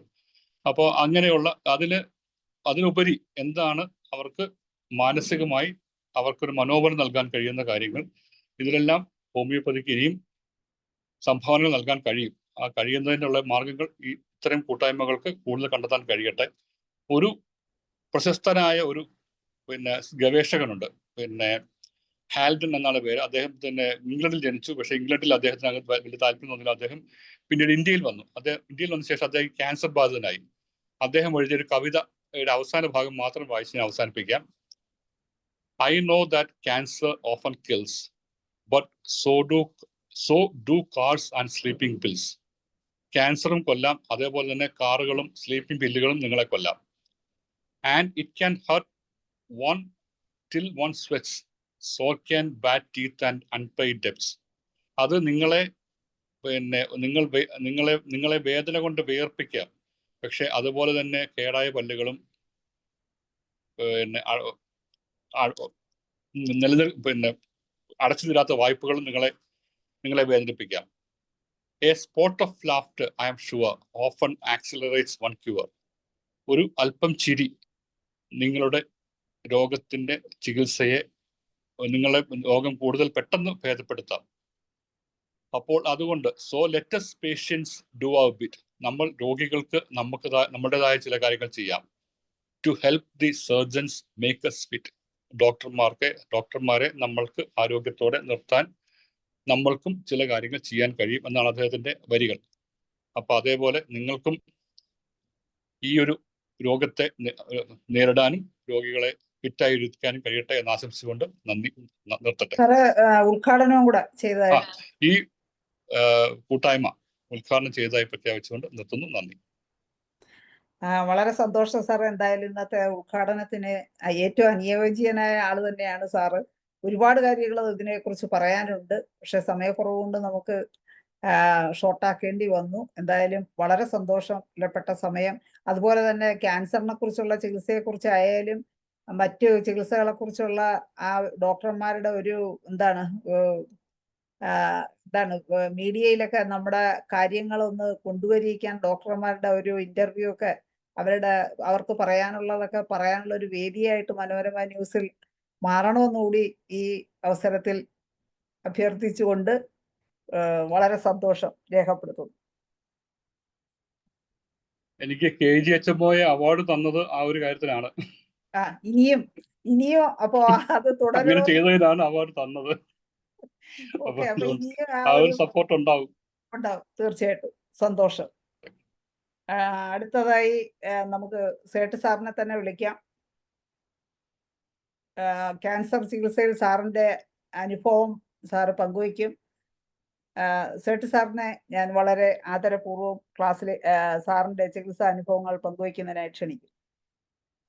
ഷൈൽ ഡോക്ടറെ, റോമിക്ക് വേറൊരു മീറ്റിംഗ് എന്നുണ്ട്, പോകാനുള്ള അനുവാദം അദ്ദേഹത്തിന് പറ്റും കൊടുത്താൽ നന്നായിരുന്നു. തീർച്ചയായിട്ടും. അപ്പോൾ സാർ അവസാന ഭാഗത്തില്ലാത്തതുകൊണ്ട് സാറിന് ഈ പ്രോഗ്രാമിൽ പങ്കെടുത്തതിന് IFPHന്റെയും എന്റെയും പേരിലുള്ള നന്ദി രേഖപ്പെടുത്തും. ഇതിന്റെ റെക്കോർഡിംഗ് സാറിന് അയച്ചു തരാൻ സാർ ദയവ് കാണണം. കേട്ടില്ല. ഈ പ്രോഗ്രാമിന്റെ യൂട്യൂബ് റെക്കോർഡിംഗ് സാറിന് അയച്ചു തരാം, സാർ ദയവ് കാണണം. Okay, thank you. ഞാൻ അയച്ച തന്നെ എന്റെ വൈഫും പങ്കെടുക്കണമെന്ന് പറഞ്ഞിരുന്നു. വൈഫിന് വേറെ ചില അത്യാവശ്യം ഉള്ളതുകൊണ്ട് പങ്കെടുക്കാൻ കഴിയില്ല. ഞാൻ തന്നെ വൈഫായിട്ട് ഷെയർ ചെയ്യാം. Thank you. സേട്ട് സാറിനെ കോഹോസ്റ്റ് ആക്കിയിട്ടുണ്ട്. സാറിന്റെ അനുഭവങ്ങൾ പങ്കുവയ്ക്കുന്ന അതിനുള്ള സമയമാണ് ഇപ്പോൾ. സാറിന് തുടരാം. അനുഭവം എന്ന് വെച്ചാൽ അങ്ങനെ വലിയ അനുഭവമൊന്നും ഉണ്ടായില്ല. ചെറിയ അനുഭവങ്ങൾ ഉണ്ടായിട്ടുണ്ട്. അതുകൊണ്ട് എനിക്ക് പല കാര്യങ്ങൾ നേടാനും നേട്ടങ്ങൾ കൊടുക്കാനും സാധിച്ചിട്ടുണ്ട്. ക്യാൻസർ എന്ന് പറയുന്ന രോഗം ഒരു വലിയ രോഗമായിട്ട് കാണേണ്ട കാര്യമില്ലാന്ന് ഉദ്ഘാടകൻ പറഞ്ഞു. അത് തന്നെയാണ് എൻ്റെ അഭിപ്രായം. ആദ്യം മുതലേ ക്യാൻസർ പറഞ്ഞിട്ട് പേടിച്ചിട്ട് മാറി നിന്നാൽ ക്യാൻസർ നമുക്ക് ചികിത്സിക്കാൻ പറ്റില്ല. ക്യാൻസർ നമ്മളെ മുഴുകും. അതിന് മുമ്പ് നമ്മളവിടെ മുഴുകുക. ക്യാൻസർ നമ്മളെ കൊണ്ട് മുഴുകാൻ പ്രശ്നം ഉണ്ടാവില്ല. കേൾക്കാമോ? കേൾക്കാം സാറേ, കേൾക്കാം. എൻ്റെ ഡയലിൽ എന്തോ കുഴപ്പമുണ്ട്. അതുകൊണ്ടാണ് ഞാൻ 2 വർഷം പോയി ടെസ്റ്റ് ചെയ്ത് വന്നത്. പിന്നീട് നോക്കിയാണ് കേട്ടോ. ഫുൾ സ്ക്രീനിൽ എല്ലാവരും കാണുന്നില്ല. താന്നാണ് ഇരിക്കുന്നത്. കുറച്ചുകൂടെ ഒന്ന് ഉയർന്ന് ഇപ്പൊ കുറച്ചുകൂടെ കാണാം. കുറച്ചുകൂടെ അപ്പോഴ് ക്യാൻസർ രോഗങ്ങളിൽ നമുക്ക് ഒരുപാട് കാര്യങ്ങൾ നേട്ടാൻ പറ്റും. ഒന്നാമത്തെ കാര്യം ആ ഭയമാണോ, ക്യാൻസറിന്റെ ഭയമാണോ, ആ വേദനയാണ്. ഈ രണ്ടിനും നമുക്ക് തുല്യമായ മരുന്നുകളുണ്ട്. വേദന മാറ്റാൻ വേണ്ടി നമുക്ക് സിദ്ധൌഷധം മൂലമുണ്ട്. അത് മരുന്ന് കൊടുത്താൽ വിത്തിൻ 24 hours അല്ലെങ്കിൽ 48 hours ചിലപ്പോൾ 6 മണിക്കൂറുകൾ തന്നെ പെയിൻ കംപ്ലീറ്റ് മാറുന്നതായിട്ട് കാണുന്നുണ്ട്. ഇല്ലേ? അതിന് നമ്മുടെ ഗുരുചരന്മാരെ പറഞ്ഞ പല മരുന്നുകളുണ്ട്. ഞാൻ പഠിച്ച മരുന്നുണ്ട്, ഞാൻ ഉപയോഗിച്ച മരുന്നുകളുണ്ട്. ഞാൻ എന്തുണ്ടെങ്കിലും എൻ്റെ സ്റ്റുഡൻസിന് പറഞ്ഞു കൊടുക്കാറുണ്ട്. എൻ്റെ ജൂനിയേഴ്സിനെല്ലാം ഞാൻ പങ്കുവെക്കാറുണ്ട്. ഞാൻ സാധാരണ നമ്മുടെ നേരത്തെ ഉണ്ടായിരുന്ന പല മഹാരഥന്മാരും നമുക്കൊന്ന് പറഞ്ഞു തന്നിട്ടില്ല സത്യം ഇവിടെ മാറി നിൽക്കുകയാണ്. എന്താണെന്ന് വെച്ചാൽ അത് അങ്ങനെ ഉണ്ട്, അതിങ്ങനെ ഉണ്ടെന്ന് പറഞ്ഞല്ലാതെ എൻ്റെ സത്യാവസ്ഥ പറഞ്ഞ് മനസ്സിലാക്കാറില്ല. 1-2 അനുഭവം എനിക്കുന്നുണ്ട്. ഞാൻ അടുത്ത് പറയാൻ ഉദ്ദേശിക്കുന്നില്ല. ഇപ്പം പറഞ്ഞാൽ അത് ദോഷം ചെയ്യും, കൊണ്ട് പറയുന്നില്ല. എന്നെ സംബന്ധിച്ചോളം പറയുകയാണെങ്കിൽ എനിക്ക് ക്യാൻസറിന് കിട്ടിയ എന്ത് അനുഭവമാണെങ്കിലും ഞാൻ പങ്കുവെക്കാറുണ്ട്, ജൂനിയേഴ്സിനോട് കൊടുക്കാറുണ്ട്. അവരെ ചെയ്തിട്ട് എന്നെ വിളിക്കാറുണ്ട്. പലപ്പോഴും വിളിച്ച് പറയാൻ സന്തോഷം പറയാറുണ്ട്. സന്തോഷം കേൾക്കുമ്പോൾ വളരെ സന്തോഷമുണ്ട്. ക്യാൻസറിൻ്റെ പെയിന് വന്നിട്ട് ഒരുപാട് കാര്യങ്ങൾ ചെയ്യാൻ നമുക്കുണ്ടാകും. കാരണം അതിനകത്ത് പെയിൻ മാറ്റി കൊടുത്താൽ തന്നെ പുണ്യം കിട്ടുന്ന കാര്യമാണ്. ക്യാൻസറിൻ്റെ പെയിന് എന്തൊക്കെയാണ് ക്യാൻസറിൽ സാർ ഉപയോഗിച്ചിരുന്നതെന്നൊക്കെ ഒന്ന് പറഞ്ഞു പറയാം തരുമോ? പറയാം രണ്ട് പത്ത് അത് സാറേ അത് 10 വരെയാണ് പറയാതിരിക്കില്ല സാർ. അത് പറയാതിരിക്കില്ല പറയും. പറയും. ഞാൻ ഏറ്റവും കൂടുതൽ കൊടുക്കുന്ന മരുന്ന് കൽക്കരിയ കാർബോണിക്കം എന്നുള്ള 30ആണ്. ഒരുപക്ഷെ പലരും എല്ലാവരും കേട്ടിട്ടുണ്ടാവും. കൽക്കരിയ 30. ആ 30 ഞാൻ 1 hour, 2 hour അല്ലെങ്കിൽ 3 hour ആ രോഗത്തിൻ്റെ മോഷനനുസരിച്ച് കൊടുക്കാറുണ്ട്. കൊടുത്താൽ 24 hours തന്നെ പെയിൻ മാറാറുണ്ട്. എനിക്ക് ഹോസ്പിറ്റൽ IP ഉണ്ട്. IP ഞാൻ രോഗികളെ കൊടുത്ത് നോക്കാറുണ്ട്. അത് ഒരു ദിവസം കൊണ്ട് മാക്സിമം തന്നെ പെയിൻ മാറാറുണ്ട്, ഏത് ക്യാൻസറാണെങ്കിലും. അതുകൊണ്ട് നിൽക്കുന്നില്ലെങ്കിൽ ഇഫോബിയം 3X അല്ലെങ്കിൽ 30 അത് കൊടുക്കാം. കാര്യമുണ്ടില്ല 200. ഇതൊക്കെയാണ് ഞാൻ കൊടുക്കുന്ന മരുന്നുകൾ. അതിൽ ഏറ്റവും കൂടുതൽ കൊടുക്കുന്നത് കൽക്കരിയ കാർബൺ 30ആണ്. അത് ഒരുപക്ഷെ ചില കേൾക്കാത്തവരുണ്ടെങ്കിൽ അത് ഉപയോഗിച്ച് നോക്കണം. ഉപയോഗിച്ച് നോക്കിയിട്ട് ഏതെങ്കിലും എന്നെ കാണുമ്പോഴോ അല്ലെങ്കിൽ അറിയുമ്പോഴോ ഒന്ന് പങ്കുവെക്കുക. സാറ് പറഞ്ഞ് മരുന്ന് കൊടുത്തു, അത് വളരെ ഗുണമുണ്ടായിരുന്നു പറഞ്ഞു വെക്കുമ്പം നമുക്ക് സന്തോഷം കേൾക്കാൻ. മനസ്സിലായില്ലേ? പറഞ്ഞു കൊടുത്തതിൽ സന്തോഷമുണ്ട്, അത് കേൾക്കുമ്പോൾ അതിനേക്കാൾ സന്തോഷമുണ്ട്. അപ്പം ഇഫോബിയം എന്ന് പറഞ്ഞ മരുന്നിന് ബേണിങ് കൂടുതലായിരിക്കും. ബേണിങ് ആണ് കൂടുതൽ ഉണ്ടാകുന്നത്. ആഴ്സാൽബം അതുപോലെ തന്നെ ബേണിങ് ഉള്ള മരുന്നാണ്. ആഴ്സാൽബം അതുപോലെ തന്നെ ബേണിങ് ഉള്ള മരുന്നാണ്. കൽക്കരി കാർബൺ എല്ലാം വരും. ബേണിങ്ങും വരും, പെയിനും വരും, എക്സ്കോസിയേറ്റിയും വരും, സഡൻ മൂവ്മെൻ്റ് ആയിട്ട് വരും. ഇതെല്ലാം വരും. കൽക്കരി കാർബൺ എല്ലാം കൂടെ കൽക്കരി മരുന്നാണ്. ക്യാൻസറിന് നമുക്ക് ലിമിറ്റ് ചെയ്തിട്ട് ചികിത്സിക്കാൻ പറ്റും. ചികിത്സിക്കാൻ പറ്റിയാൽ ഒരുപാട് പേർക്ക് ഗുണം ഉണ്ടാകും. ഒരുപാട് പേര് ഹോമിയോപ്പതി പ്രശംസിക്കുകയും ചെയ്യും. അവർ ഹോമിയോപ്പതിക്ക് വേണ്ടി പേഷ്യൻറ്റിനെ പ്രിഫർ ചെയ്യുകയും ചെയ്യും. നമ്മളാ ചെയ്ത് കൊടുക്കാൻ പറ്റുമെങ്കിൽ ഏറ്റവും വലിയ കാര്യമാണ്. പിന്നെ സിംറ്റമാറ്റോളജി പ്രകാരം ക്യാൻസറിന് ഏറ്റവും കൂടുതൽ വരുന്ന മരുന്ന് വെച്ചാൽ ആർസനിക് ആൽബമാണ്. ഫോസ്ഫറസ് ആണ്. ഫോസ്ഫറസ് അല്ല ആർസനിക് ആൽബം. അത് കോൺസെൻട്രേഷൻ പ്രകാരം അത് മരുന്ന് വന്നാൽ അത് കൊടുക്കുകയാണെങ്കിൽ തീർച്ചയായിട്ടും പെയിൻ മാറുന്നതാണ്. അതുകൊണ്ടൊന്നും മാറാത്ത പെയിനെയാണ് ഞാൻ പറഞ്ഞത് കൽക്കരി ഇഫോബിയം കൊടുത്ത് മാറ്റുന്നത്. ഇഫോബിയം 3X, 6X, 30 3 ആക്ഷൻ ഉണ്ട് കേട്ടോ. കൽക്കരി കാരണം 30ക്ക് മാത്രമേ ആക്ഷൻ ഉള്ളൂ. 200 ആക്ഷൻ പോരാ. 200 കൊടുത്തിട്ടുണ്ടെങ്കിൽ പിന്നെ പെയിൻ വരും. അതുപോലെ ലേക്കോപോഡിയത്തിന് ഒരു ആക്ഷൻ ഉണ്ട്. ലേക്കോപോഡിയത്തിന് പല സിംറ്റംസിനും നമ്മൾ 200 കൊടുത്തിട്ട് റിപ്പീറ്റ് ചെയ്താൽ ബുദ്ധിമുട്ടാവും. Except gastric complaints. ഗ്യാസ്ട്രിക് കംപ്ലൈൻറ്റ്സിന് കൊടുക്കാം, കുഴപ്പമില്ല കേട്ടോ. ഗ്യാസ്ട്രിക് കംപ്ലൈൻറ്റ്സിന് കൊടുക്കാം. അല്ല വേറെ എന്താ അസുഖമാണ് ലേക്കോപോഡിയ 200 റിപ്പീറ്റ് ചെയ്താൽ ആ കേസ് സ്പോയിൽ ആവും. പിന്നെ കൊടുക്കാൻ പറ്റിയ അതിൻ്റെ ഹയർ പൊട്ടൻസിയാണ്. ഇപ്പം അസൂസ്ഫോർമിയ കേസിനൊക്കെ നമ്മൾ ആൾക്കാർ ലേക്കോപോഡിയം ഹൈ പൊട്ടൻസി കൊടുക്കും. 10 നല്ല ആക്ഷൻ കിട്ടും. കഴിയുമ്പോൾ കുറച്ച് കഴിയുമ്പോൾ ആക്ഷൻ കുറയുമ്പോഴേ നമ്മൾ വീണ്ടും 10 എടുത്ത് കൊടുക്കും. അതുകൂടെ ഫ്ലോപ്പ് ആകും. ആ കേസ് താഴോട്ട് വരും. അത് പാടില്ല. അതിൻ്റെ ഹയറേ കൊടുക്കാവൂ. പിന്നെ അത് അനുഭവം കൂടെ ഇടയ്ക്ക് പറഞ്ഞതേ ഉള്ളൂ കേട്ടോ, അറിവിലേക്ക് വേണ്ടി. ക്യാൻസർ നമ്മൾ ഡിസ്കസ് ചെയ്യുന്ന കാര്യം ക്യാൻസറാണ്. ക്യാൻസറിൽ നമുക്ക് ഒരുപാട് സാധ്യതകളുണ്ട്. ഒരുപാട് നന്മകൾ ചെയ്യാൻ പറ്റും എന്ന് വിശ്വാസം എനിക്കുണ്ട്. നടത്തിയിട്ട് അതിൻ്റെ ആശ്വാസം കണ്ടെത്തിയ ആളും കൂടിയാണ് ഞാൻ. ജൂനിയേഴ്സിൻ്റെ അഭിപ്രായങ്ങൾ വരികയാണെങ്കിൽ മറുപടിയായിട്ട് പലതും പറയാം.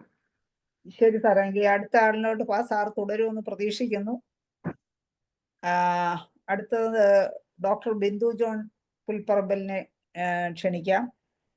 ഡോക്ടർ നമ്മുടെ തിരുവനന്തപുരം ജില്ലയിലെ മെഡിക്കൽ ഓഫീസറാണ്. നമുക്ക് ഏവർക്കും ക്യാൻസർ രംഗത്ത് അഭിമാനിക്കാവുന്ന ഒരു വ്യക്തിത്വമാണ് doctor Bindu John Pulparambil. Doctor Bindu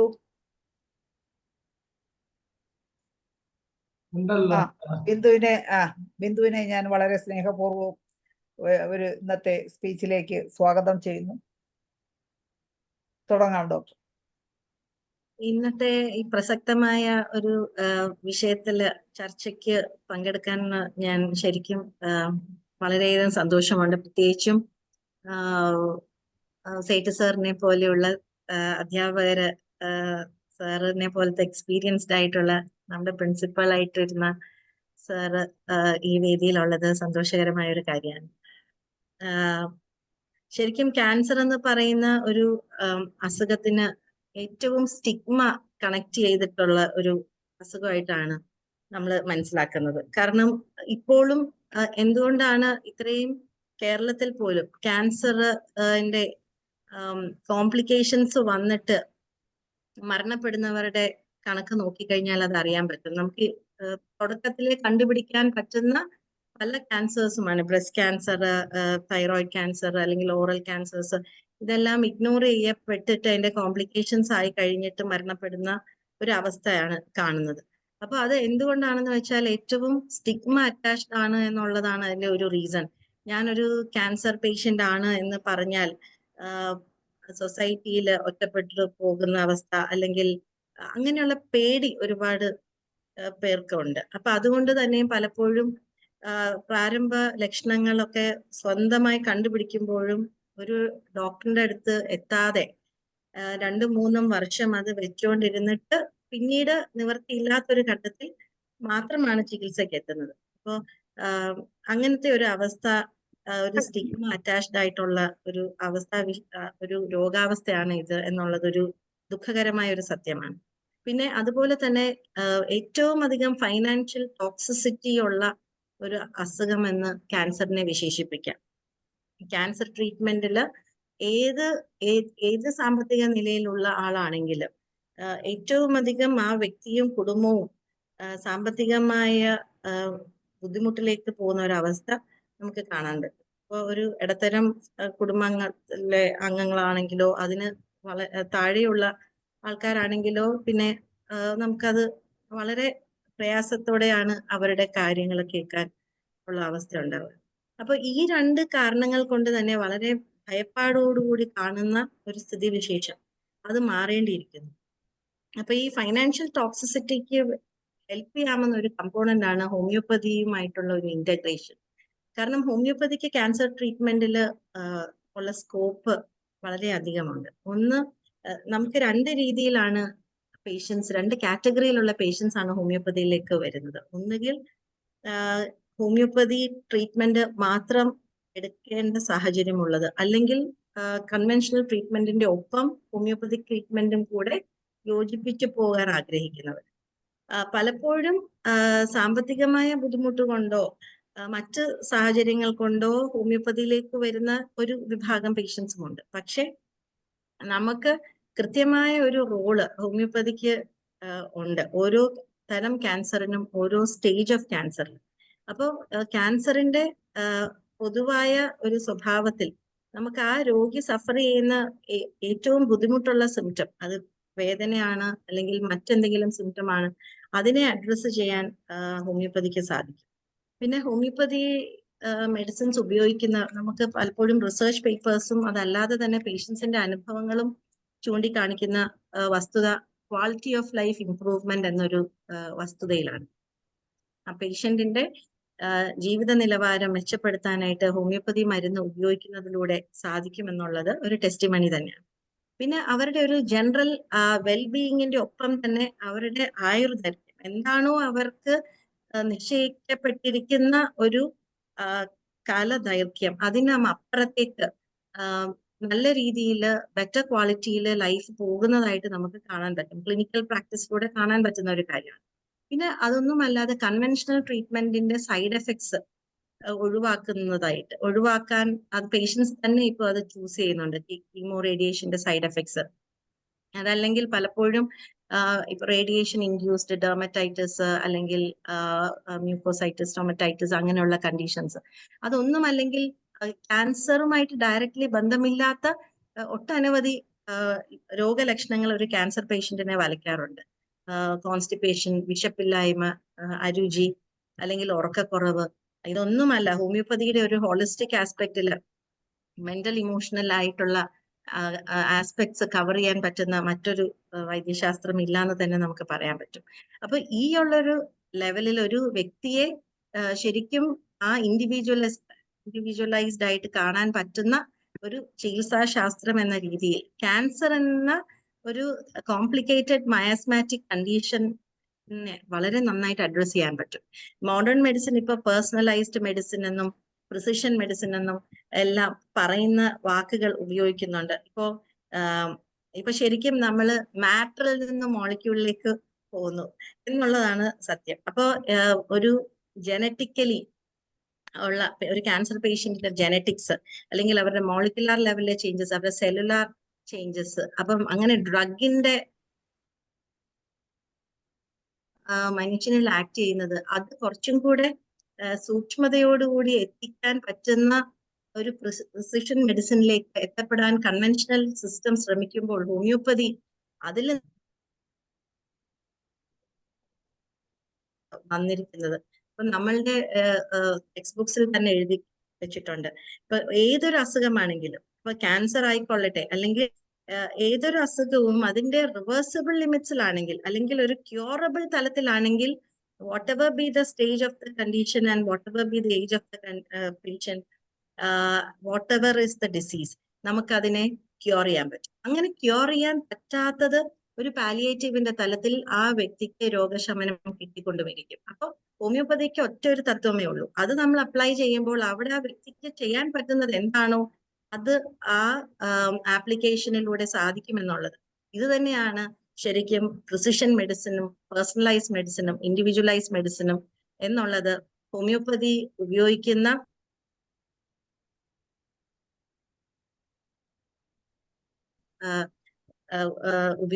ഓരോ ഡോക്ടേഴ്സിനും അത് അറിയാവുന്ന ഒരു കാര്യമാണ്. അപ്പൊ നമുക്ക് ശരിക്കും ഒരുപാട് പേര് നമ്മുടെ കേരളത്തിൽ തന്നെ ഇപ്പൊ പട്ടേൽ സാറിനെ പോലെയുള്ളവരൊക്കെ ക്യാൻസർ ട്രീറ്റ്മെന്റിൽ മാത്രം പേര് കേരളത്തിൽ വന്ന് പട്ടേൽ സാറിന്റെ ക്യാൻസർ ട്രീറ്റ്മെന്റിന് വേണ്ടി വന്നിരുന്നു എന്നൊക്കെ നമ്മൾ സ്റ്റുഡൻസ് ആയിരിക്കുമ്പോൾ കേട്ടിട്ടുണ്ട്. സേറ്റ് സാറിനൊക്കെ ക്യാൻസറിന് വേണ്ടിയുള്ള ഒരു ഹോസ്പിറ്റൽ തുടങ്ങി മാതൃകയായവരാണ്. അപ്പോൾ നമുക്ക് കേരളത്തിൽ അപ്പോൾ നല്ലൊരു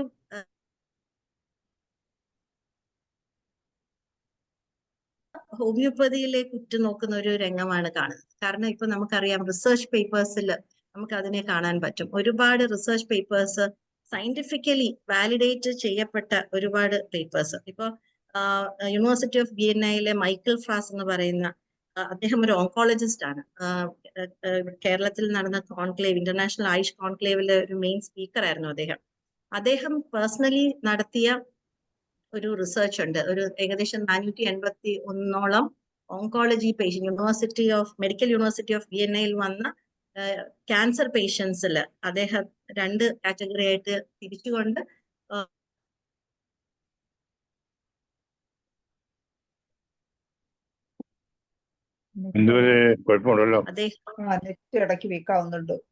അദ്ദേഹത്തിന്റെ ടീമിന്റെയും കൺക്ലൂഷൻ ഹോമിയോപ്പതി ആഡ് ഓൺ ആയിട്ട്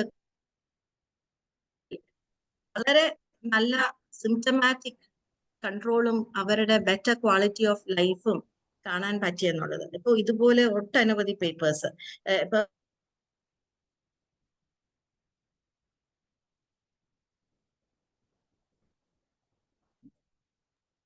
ആ ക്യാൻസറിന്റെ പല സിംറ്റംസ് കുറയ്ക്കാൻ ഇപ്പൊ കാൽക്കറിയ കാർബ് ഇൻഡിക്കേറ്റഡ് ആണെങ്കിൽ കാൽക്കറിയ കാർബ് വളരെ ഫലപ്രദമായ ഒരു ഇഫക്റ്റ് കൊടുക്കുന്നു. കാരണം അവിടെയും പല റിസർച്ച് പേപ്പേഴ്സ് ഉണ്ട്. കാൽക്കറിയ കാർബ് അപ്പോപ്റ്റോസിസ് ഇൻഡ്യൂസ് ചെയ്യാൻ പറ്റുമെന്നും അത് ഏത് പാത്വേയിലാണ് ആ ഒരു പ്രക്രിയ നടക്കുന്നതെന്നും ഇപ്പൊ അപ്പോപ്റ്റോസിസ് ഇൻഡ്യൂസ് ചെയ്യുന്ന പ്രോട്ടീൻ P53 പ്രോട്ടീനിനെ എൻഹാൻസ് ചെയ്തുകൊണ്ടും ഒക്കെ മോളിക്കുലാർ ലെവലിൽ ഇതിന്റെ ഒരു ആക്ഷൻ കാണിക്കുന്ന ഒട്ടനവധി പേപ്പേഴ്സ് പലതരമുള്ള ക്യാൻസേഴ്സിലുണ്ട്. പലതരം മരുന്നുകളുടെ സ്റ്റഡി റിസർച്ച് പേപ്പേഴ്സ് ആയിട്ട് വന്നിട്ടുണ്ട്.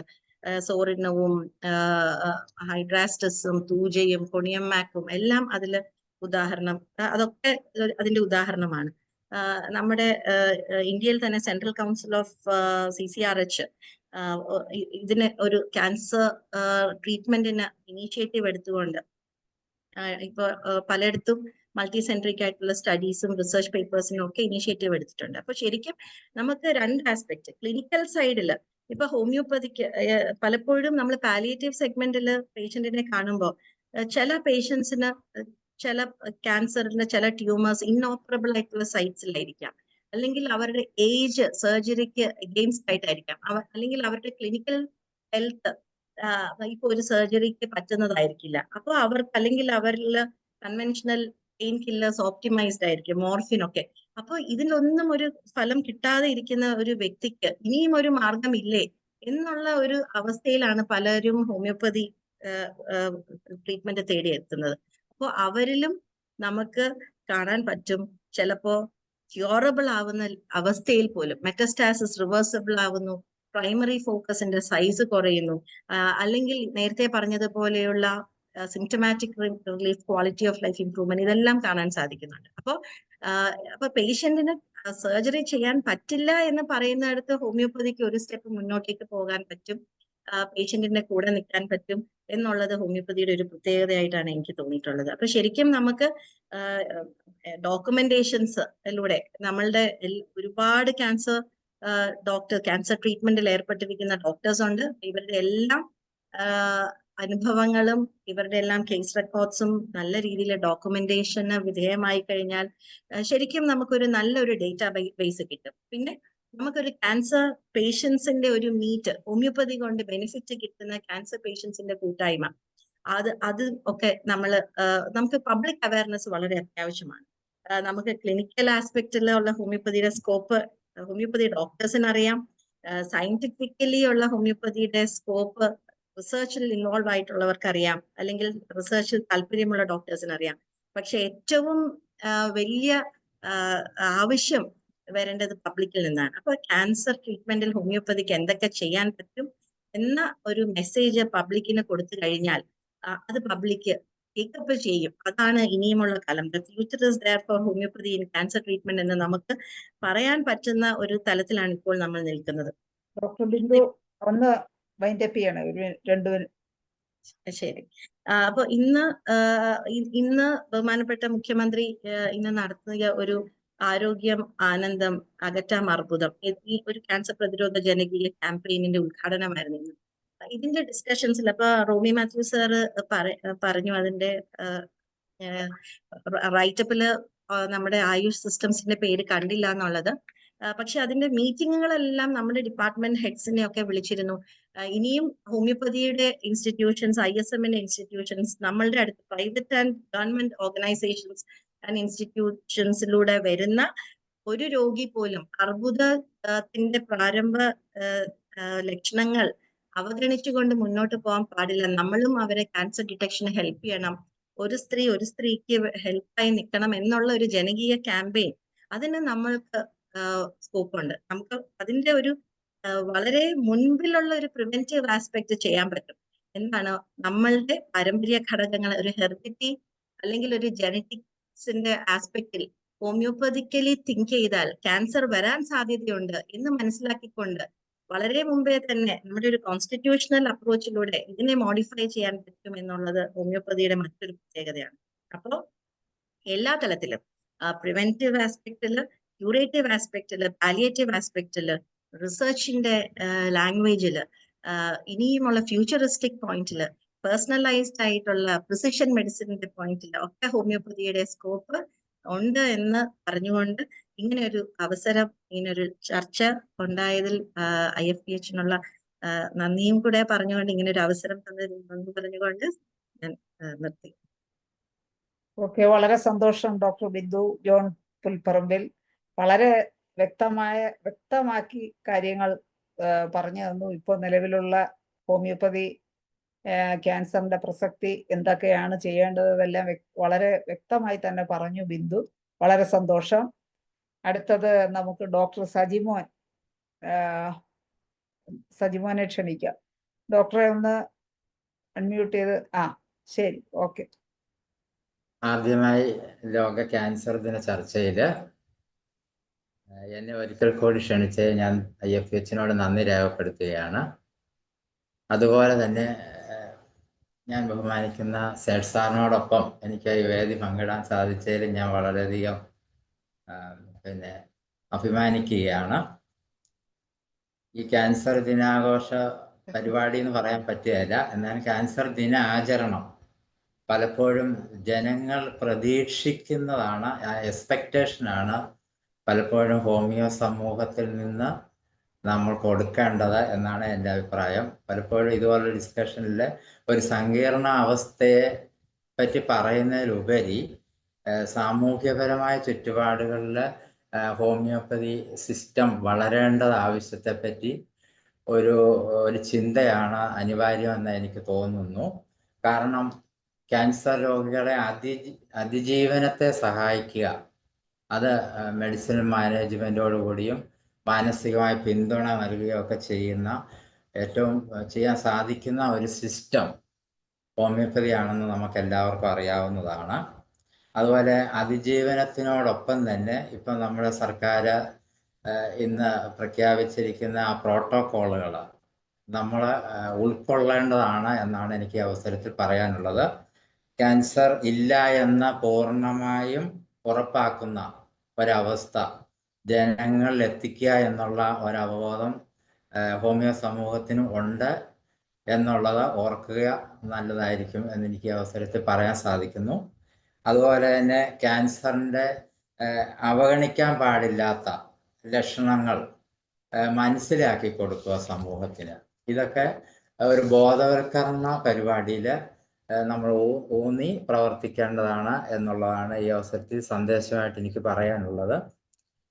അതുപോലെ തന്നെ ഹോമിയോപ്പതി ചികിത്സയുടെ ആവശ്യകത പൊതുജനങ്ങൾക്ക് അത് എക്സ്പെക്റ്റ് ചെയ്യുകയാണെങ്കിൽ പോലും അതിൽ നമ്മൾ ഒരു പ്രത്യേക ഒരു പ്രോട്ടോകോൾസ് ഹോമിയോപ്പതിയിൽ കൈകാര്യം ചെയ്യുന്ന എല്ലാ ഡോക്ടർമാരും മനസ്സിലാക്കുന്ന ഒരു കാലം വിദൂരമല്ല എന്ന് ഞാൻ ആശംസിക്കുകയാണ്.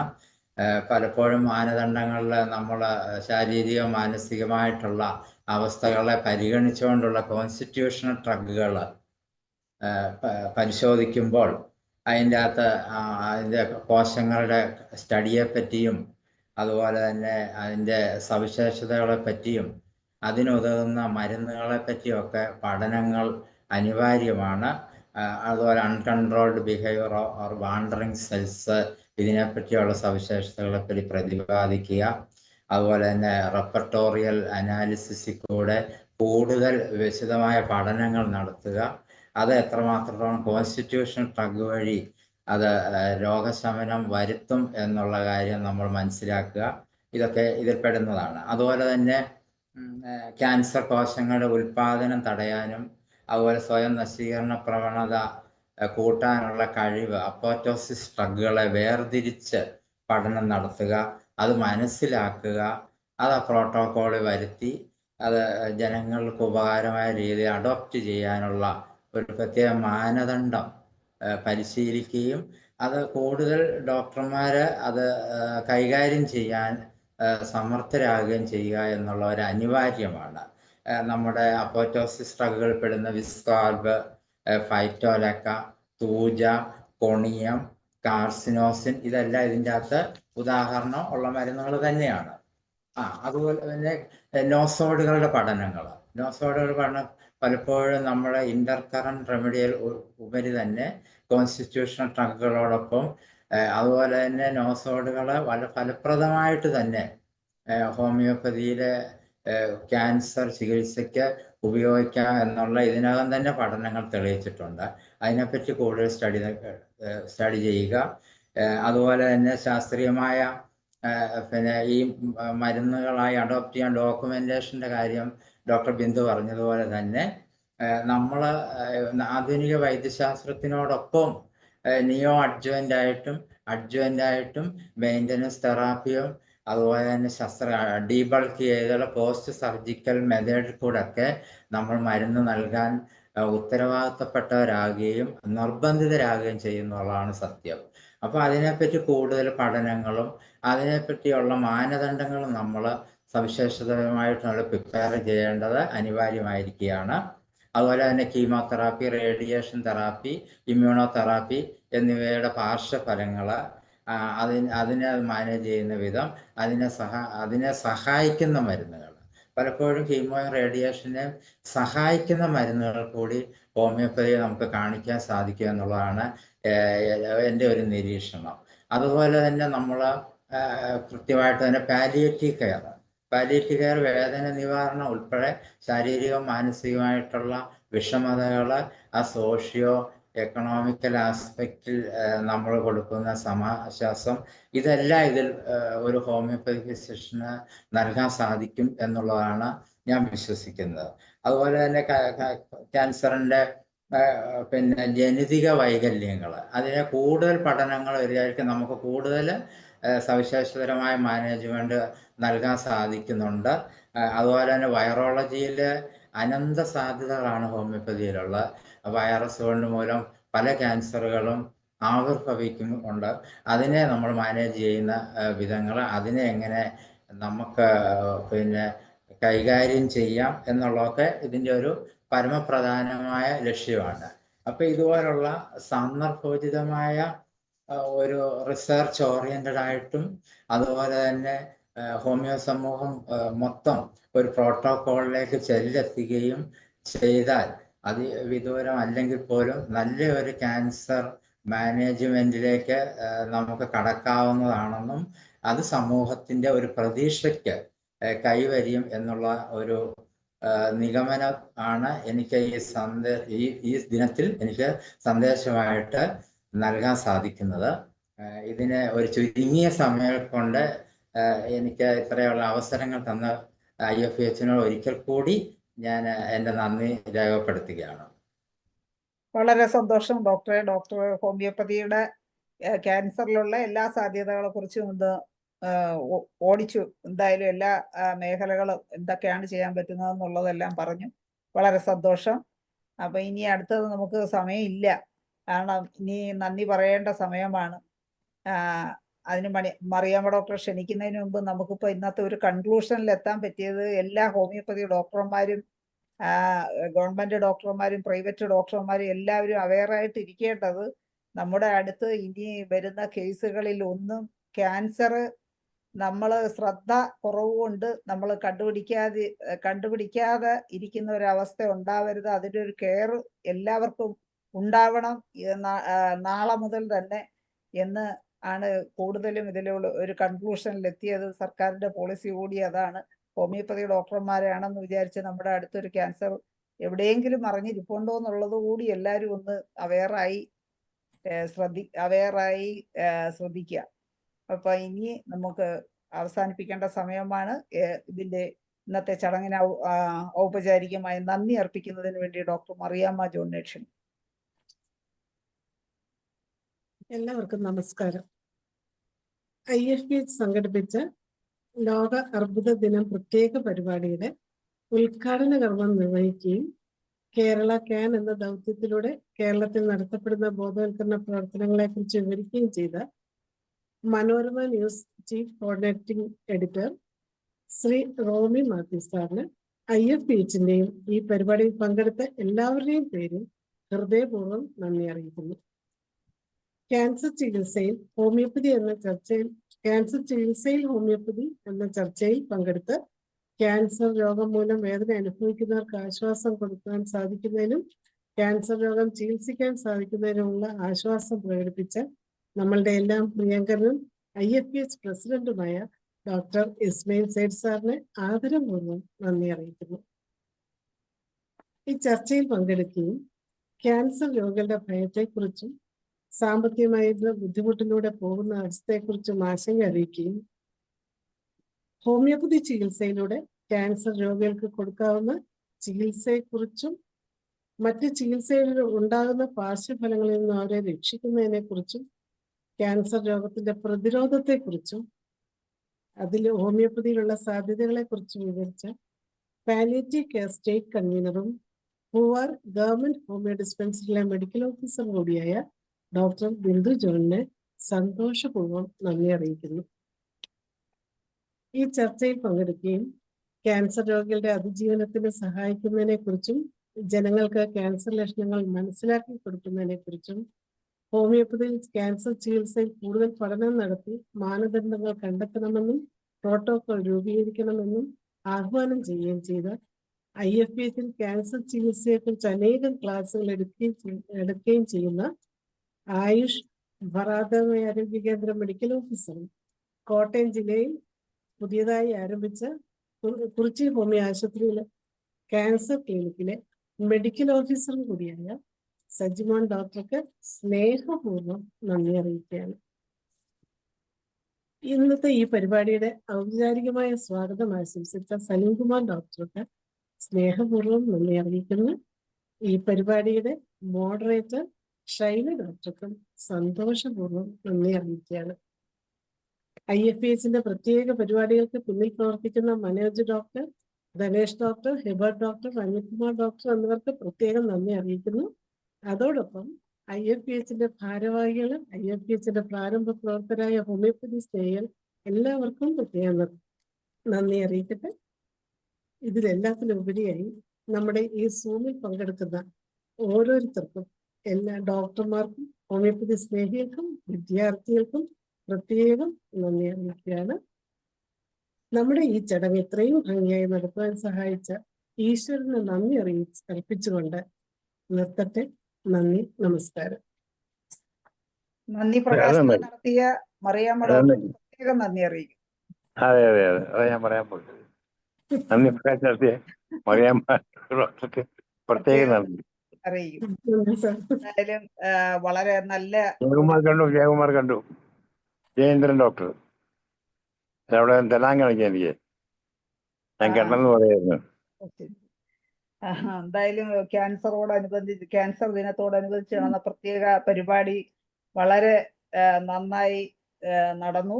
അതിനുവേണ്ടി സഹായിച്ച എല്ലാവർക്കും ഒരിക്കൽ കൂടി നന്ദി പറഞ്ഞുകൊണ്ടും ശുഭരാത്രി നേർന്നുകൊണ്ടും ഇന്നത്തെ മലയാള സെഷൻ അവസാനിപ്പിക്കുന്നു. നന്ദി, നമസ്കാരം.